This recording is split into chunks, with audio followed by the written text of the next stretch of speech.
2-minute conviction this week is beware the lion that you feed. This is coming from two different thoughts that have really impacted me this week. Number one, at church on the weekend, I heard about the two lions, metaphorically, that are raging inside every one of us. We have the lion that typifies the divine nature of God, and then we have the lion that represents our flesh or our humanity.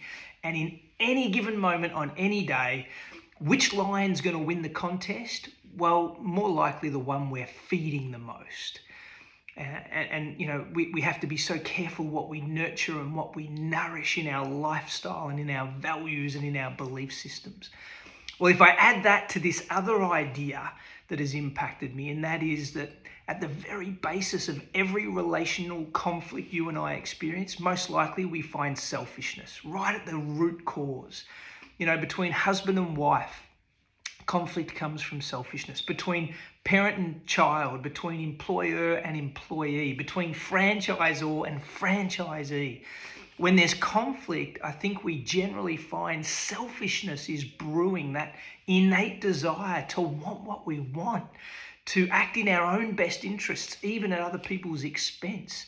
And as leaders, we're dealing with people and relationships all the time, and it's on us to make sure we know whether we're acting from a selfish intent or whether we're trying to serve and support and act in the best interests of the other party.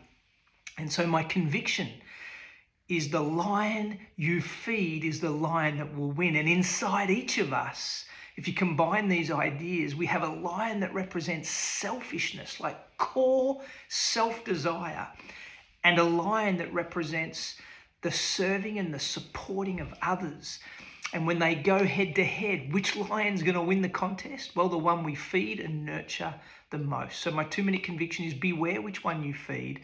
And if we want to be people and leaders who are serving and supporting others more than driving our own agenda all the time, then we need to be feeding the right beast inside us. That's my 2-minute conviction. Have a great week as you prepare a meal for the lion you want to see more of in your life.